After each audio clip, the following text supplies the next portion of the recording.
Ahí. Hola Miguel, ¿Qué tal? bienvenido, ¿cómo te va? Bien, Gracias muy bien. por estar con nosotros. Bueno, ahí yo lo decía recién en el arranque, ¿no? Cuando te presenté, digo, la gente todavía tiene tolerancia a este Ujú. momento. ¿Se sale? Sí, por supuesto. ¿Sí? Claro que sí. ¿Qué ves en el horizonte? ¿Qué ves en los próximos meses en Argentina? Bueno, lo que estamos viendo, lo que se ve, es que lentamente vas camino a una estabilidad, eh, no solo diría de precios, sino también de expectativas. Mm, Fíjate lo distinta que sería esta conversación si el dólar hoy estuviera en 1500, camino a 1600. sí, claro. Estaríamos hablando de, bueno, al final nos metimos en un problema muy parecido al anterior. Creo que a muchos analistas le cuesta entender la importancia capital que ha tenido que el gobierno tomara la decisión férrea de cerrar el déficit fiscal de manera inmediata en enero. Ujú. Por supuesto, con algunos costos, bueno, con muchos tipos de costos, pero algunos, como por ejemplo, cuando tenés que parar la obra pública. Por supuesto que eso tiene consecuencias. Pero las consecuencias son más graves si vos no cerrás el déficit fiscal. Entonces vos tenés superávit no solo primario, sino financiero. Y lo tuviste en enero y lo tuviste en febrero. Pero cuando lo habías tenido en enero, ya en febrero algunos decían, bueno, ya en febrero no lo va a tener. Y lo tuviste de vuelta.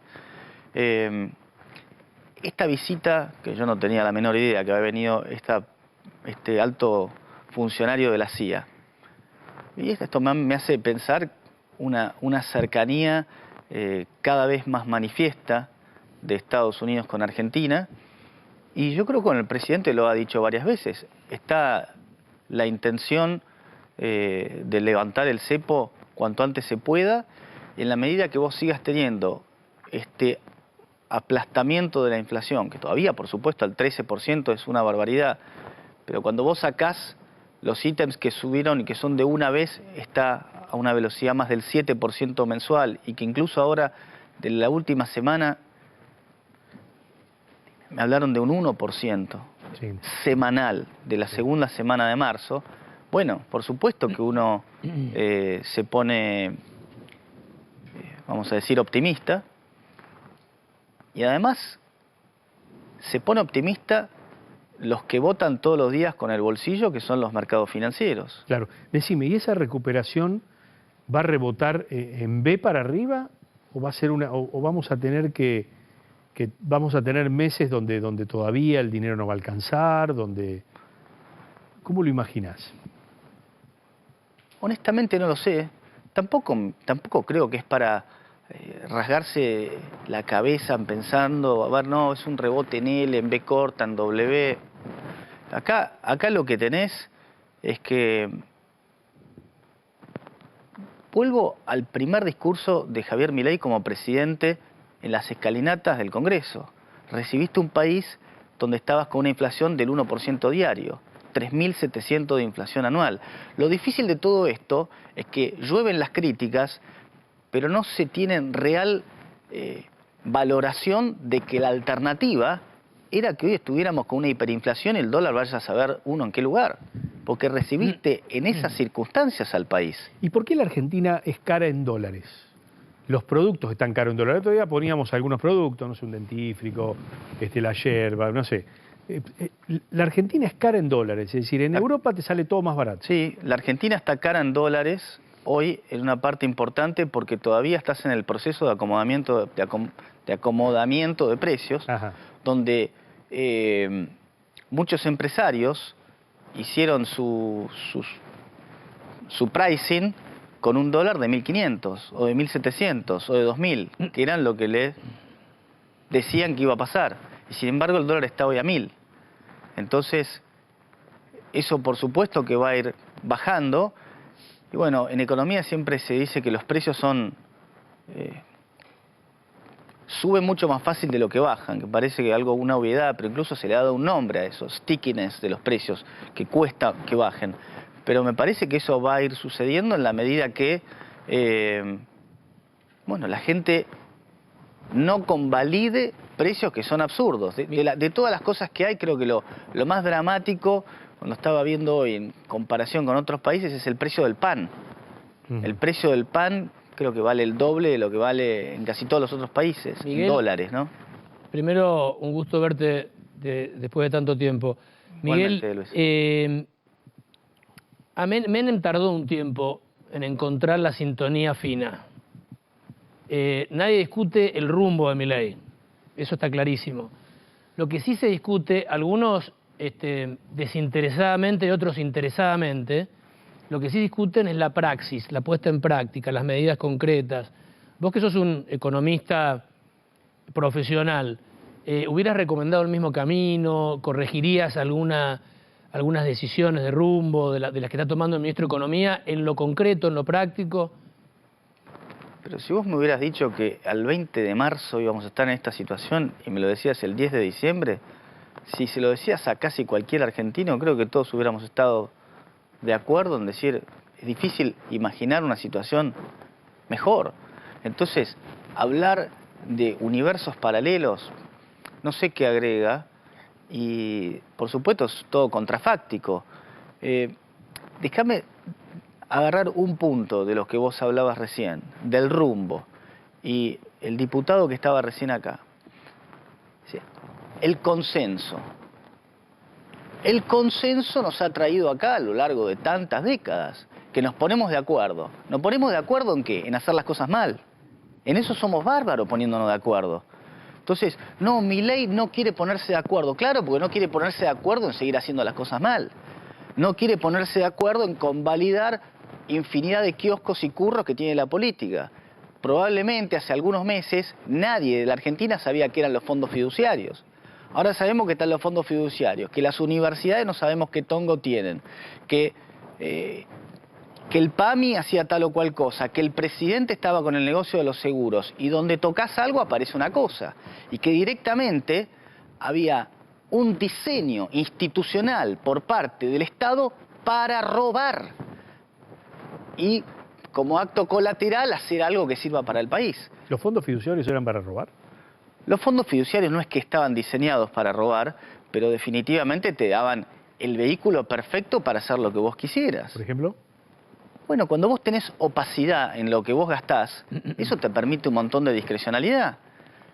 Entonces, cuando vos no tenés que reportar, o el reporte es, no sé, no inmediato, o te controlan muy poco, pero ojo, porque esto no es un tema de que, porque no lo controlaron, porque el vehículo tiene un diseño tal que está pensado para que en realidad sea más difícil controlar. Entonces, esas son cosas que hoy salen a la luz. Entonces, no, queremos consenso. ¿Consenso para qué? ¿Para convalidar estas cosas? Claro. Entonces, yo creo que Milei tiene claro el rumbo y no lo va a cambiar.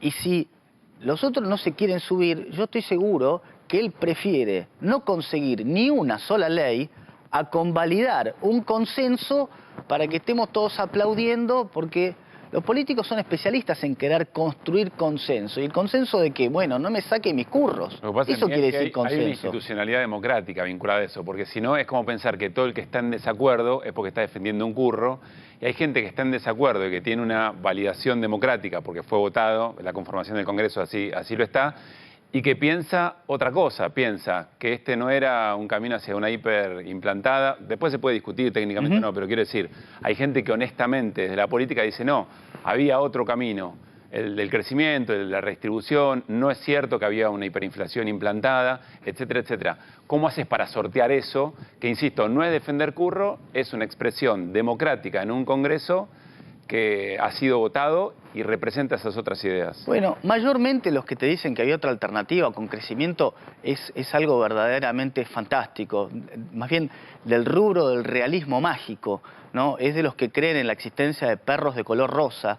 Estaría fantástico que hubieran imaginado una situación donde se podía salir del desastre que vos tenías, además creciendo. Esa gente directamente no entiende absolutamente nada de la situación en la que estaba. Entonces, está bien que pueda disentir, pero está disentiendo en algo que denota una gran ignorancia donde estaba. Ahora, vos hablás de consenso y que hay que arreglar o ponerse de acuerdo. Bueno, el gobierno también está en su derecho de, si no le quieren aprobar ninguna ley, continuará hasta tanto tenga los votos para tener las leyes que sirven para que el país crezca y no tener leyes malas, todas emparchadas, que al final no sirven para nada. Ahora, Porque Argentina está acá no por nada, ¿no es cierto? Argentina está acá por haber convalidado una y otra vez los reyes del consenso. Cada vez que escucho la palabra consenso y diálogo, te confieso que me agarra un poco de furia. Pero es la base de la política democrática. Pasa que lo que pasa es que el consenso y el diálogo en Argentina lo tenés que retraducir como, bueno, a ver cómo arreglamos, porque yo quiero seguir con mi tranza. Eso es lo que verdaderamente pasa. Cuando te pones a ver puntualmente y escarbás un poquito, fíjate la ley de bases. ¿Por qué todos te empezaron a bajar el inciso H y determinadas cosas? Porque le estaban tocando todos los fondos fiduciarios. Cuando empezás a entender qué era cada cosa, decís, son todos empresarios los que están en el Congreso. Son todos empresarios. Miguel, usted dice que básicamente la palabra consenso le genera urticaria y que la política en el último tiempo se dedicó a consensuar leyes que fueron más nocivas que efectivas. Curros. ¿Qué ley puntualmente está hablando de consenso? Que dice, ok, acá hubo un consenso que se pusieron de acuerdo, UCR, PRO, Peronismo, Unión por la Patria, que se sacó adelante y fue un desastre para la sociedad. Me viene en la cabeza en un segundo la ley de alquileres. Pero esa no tuvo consenso mayoritario de todos los bloques. Bueno, justamente no fue importa, una pero mayoría, es- pero es una ley que- claro, pero fue un Está bien, grupo. pero es una ley que pasó. Está bien, pero una cosa es pero aprobar no una- me tomes lección de No, qué no es leyes se lección. aprobaron, porque no es mi tarea. No, pero discúlpeme, No es no le estoy tomando lección. Usted dijo, la palabra consenso me genera básicamente urticaria. Sí, Cuando señor. escucho esa palabra, huyo. Sí. Yo soy de los que cree que a la política argentina, y me baso en datos, le faltan consenso, que no tiene nada que ver con la forma que negocie Milei. Por eso le preguntaba cuál era el famoso consenso al que se hacía referencia. Bueno, nada el más. consenso, por ejemplo, de aprobar leyes del estilo la ley de alquileres. Que no se aprobó El- consenso. Pero a ver, Hubo una mayoría que sí, Pero una mayoría mínima que Bueno, se bueno, impuso. pero disculpame una cosa, Argentina está en una situación fantástica, porque si no pareciera que todo lo que vos hablás de el famoso consenso tan agradable y tan beneficioso para el país, tendríamos que ser Singapur, y sin embargo, estamos en el fondo de la tabla. Bueno, estoy de acuerdo, pero en las otras Bueno, veces pero que entonces tuvimos- perdón, en las otras entendamos veces- a dónde nos trajo el Totalmente, consenso pero que vos tanto venerás. Perdón, disculpe un segundito. Carlos Menem, el expresidente que La Libertad Avanza habla y lo pondera tanto, se basó en generar consensos. Todas las reformas estructurales que logró el menemismo fueron por consenso. La salida de la convertibilidad Estaba el peronismo, se logró con un gran Prado. consenso. Prado, estaba el peronismo. Pero detrás de tenías Menem, otra era composición del historia. Congreso. pero Tenías otra otra composición composición del y otra- Te Congreso. traigo otra Sí. vez a... No quiero que te enojes. La verdad No, no quiero que eso te es enojes. muy natural, no te preocupes. No quiero que te enojes porque la verdad que es muy interesante No es ni escucharte. siquiera un enojo, es una... Pasión. Yo quiero preguntarte por qué la Argentina no puede dominar la inflación. O los gobiernos, el último gobierno no pudo dominar la inflación, fue creciendo el gobierno de Macri. Porque no hay para voluntad arriba. política para hacerlo. Pero ¿en qué Porque consiste? no hay voluntad política para hacerlo. ¿Qué es lo elemental que vos necesitás para atacar la inflación? Dejar de emitir. Y si vos seguís teniendo déficit fiscal, vas a tener que seguir emitiendo. ¿Y por qué querés seguir emitiendo? Porque los políticos quieren seguir gastando más de lo que les entra. Lo que pasa que ahí te toca- Pará, no hay más. No hay más, La claro. explicación es la que te acabo de dar. Vos tenés que cortar de emitir. Menem, hablamos recién, Menem dejó de emitir, ¿sí? Ahora, no emitía, tomaba deuda, ¿sí? Entonces el problema te vino después, pero no emitía. ¿Cortaste la inflación? Sí, la cortaste. Ahora, lo que vos tenés que hacer es dejar de emitir, pero si vos no te prestan, porque Argentina no le presta a nadie, y mejor que no le preste en estas circunstancias, claro, si vos seguís gastando más de lo que te entra, tenés déficit fiscal, de algún lugar tenés que sacar Claro. y lo imprimís. Ahí se acabó el ciclo. Y con una convertibilidad o esta canasta de monedas que quiere hacer Milei, ¿vos pensás que se podría terminar con la inflación? Milei no está hablando de ninguna No, convertibilidad. está hablando de la canasta de monedas. Está hablando de competencia, De competencia de monedas, sí. Competencia de monedas, en definitiva, lo que él está diciendo es, en el momento que yo considere que están las condiciones para levantar el cepo, yo no voy a hacer que el Banco Central continúe teniendo lo que se llama emisión endógena. Emisión endógena quiere decir, dame los pesos que yo te los remunero con una tasa de interés. En el momento que tenga los dólares para levantar el cepo, Sí. remunero al peso al 0%. Entonces, si vos querés peso, tenés peso. Querés dólares, tenés dólares. Hagan lo que quieran. ¿Querés venir a buscarme los dólares? Yo voy a tener los dólares para darte. Miguel, Y el tema de la recesión, porque digo, ahí ya tenemos, recesión en el tema de los supermercados, la industria automotriz está a punto de salir con tasa cero porque la verdad que no se vende un auto. Ujú. Bueno, Digo, ese es un daño colateral que hay que soportar por para supuesto. este proceso. Esto, vos tuviste cirugía mayor y ahora estás en el posoperatorio. Ahora, ¿cuándo se sale de esto? Cuando vos, a través de que te empiece a bajar la inflación y en determinado momento los salarios le empiecen a ganar a la inflación, que ese momento va a llegar, debería llegar, en algún momento te va a llegar, ahí se reinicia el crecimiento del consumo y todo el círculo virtuoso. Por supuesto se te tiene que dar esa situación. Después, y esto no hablo ni siquiera de inversión externa ni nada, pero para eso vos tenés que tener estabilidad.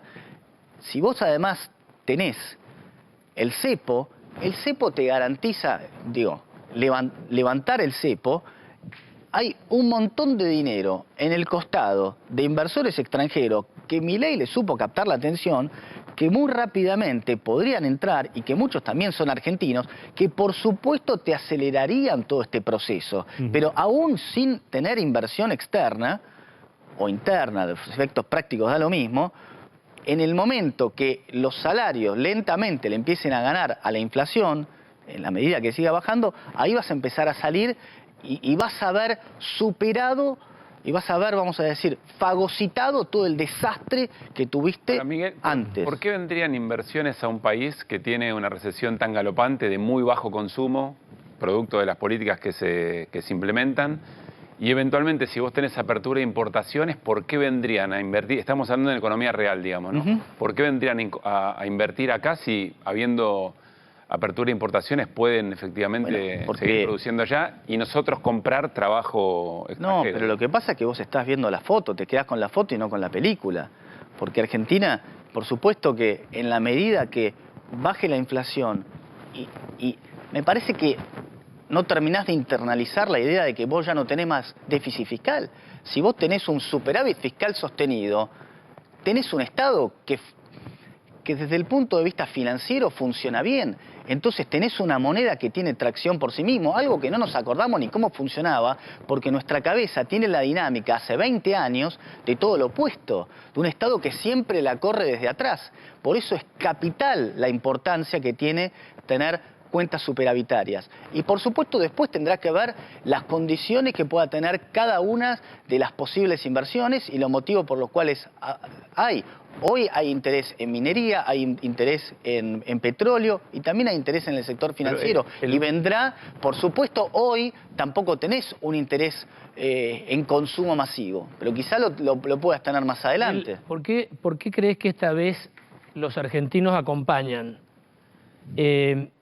Si algo asombra en el mundo entero es que medidas de ajuste muy duras, Sí. que le están costando a los argentinos en el bolsillo, a prácticamente toda la población, todavía siguen teniendo un alto consenso. Eso asombra afuera y desespera adentro a quienes especulan con el derrumbe de esta situación. Claro, porque ¿sabés qué me parece a mí, Luis? Me parece que todos los analistas subestiman enormemente al votante.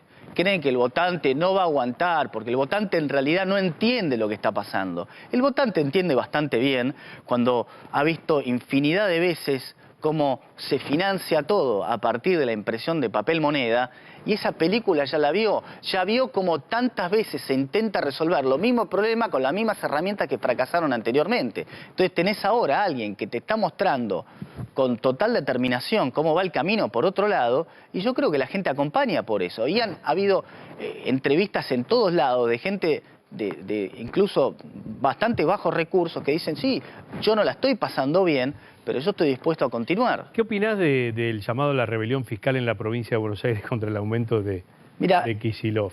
Hoy discutía con unos amigos, ¿viste? Porque cuando se decía, le critican a Milei, no, porque Milei decía que el ajuste lo tenía que pagar la casta y ahora lo pagan todos. Lo que está haciendo Kicillof es exactamente eso. lo que hace Kicillof es decir, bueno, yo no pienso ajustar ni medio centímetro y le subo 580% el impuesto inmobiliario. Eso quiere decir, yo voy a seguir gastando, viejo. Ahora, me la vas a pagar vos con el impuesto inmobiliario y después con ARBA y lo que sea. Perdón, Miguel, pero no es lo mismo que haber subido el transporte, que subir las tarifas de servicios públicos, que la gente de la clase media diga no sabe qué hacer, los consorcios que ahora le va a venir una factura de gas brutal, No. digo, no es lo mismo. No tiene nada que ver. Pero no es lo mismo. No tiene nada que ver, porque fíjate que... También lo está pagando la gente. Pero ¿cuántos ministerios tenías? Tenías 18 ministerios, ahora tenés 9. Está perfecto. No, pero... Está perfecto. Está bien. Yo lo que te digo pero es, una cosa es... el aumento de Kicillof, Pero- el aumento que Milei propone... Pero no me lo podés poner en igual, porque no es en igualdad de condiciones, ni remotamente. Ujú. Ni remotamente. Está bien. ¿Entendés? Por supuesto que los subsidios los termina pagando la gente y cuando vos lo tenés que sacar. Ahora, insisto, si nosotros no tuviéramos hoy superávit fiscal, el dólar valdría 1.700 y estaríamos con la inflación que no puede bajar. Verdaderamente veo que no terminan de asimilar la enorme importancia que tiene eso. No, está bien. Yo Entonces, lo que te digo... ahora, pero vos hablaste de ¿tenemos que Kicillof. ¿Tenemos que pagar la nafta cara? Porque los países productores ¿Qué es tienen caro? nafta subsidiada. Y una nafta casi al dólar... Pero ¿al ¿cuánto dólar? valía la nafta antes en Argentina? Siempre estuvo valiendo en 300 torno a un dólar. Me parece que nos olvidamos. El tema es el Lo que poder pasa es que adquisitivo, viviste, es lo viviste que vale años y años es lo con que está el precios salario, Miguel. Disculpame un segundo. Viviste años y años con precios ficticios. Cuando vos tenés precios ficticios, no tenés nadie que quiera invertir y no tenés la generación de oferta para suplir esas cosas. Miguel- Ese es el problema cuando vos tenés precios artificiales en una economía. Claro. Porque toda la información que se transmite es ficticia, es fabricada. Argentina, en un mundo kirchnerista, tenía todos precios ficticios. El transporte que pagaba era una ficción, la nafta que pagaba era una ficción, el gas que pagaba era una ficción, la luz que pagaba era una ficción. Todo era una ficción. Entonces ahora, cuando se te acaba el encanto y dejaste el auto chocado, sin nafta, con todos los vidrios rotos, el 9 de diciembre, viene alguien que dice, escuchame, tengo que ver qué hago, porque tengo que ponerlo en movimiento y tengo el auto destruido. Entonces ahora empiezan a gritar, yo quiero aire acondicionado, ay, el sillón está, la butaca está medio... Pero ¿dónde estabas? No entendés ni de dónde viniste. Entonces eso es lo que tenemos que realmente entender. Vivimos una ilusión de un enorme conjunto de precios fabricados, una fabricación que te hacía tener infinidad de distorsiones que hoy se están tratando de atacar. Por supuesto, la primera es el cepo. El cepo te ha hecho un desastre monumental en Argentina. Monumental. Por supuesto, un montón de importadores pidiendo más producto de lo que tenía que tener. Exportadores subfacturando exportación. Es un desastre. El cepo es un desastre. Y ojalá que Argentina, bueno, por supuesto que Milei va a dolarizar, porque los que todavía creen que eso fue un relato de campaña, siguen sin entender quién es este señor. Por supuesto que va a dolarizar y se va a terminar el cepo, la inflación y tantas otras pestes que ha tenido que sufrir este país.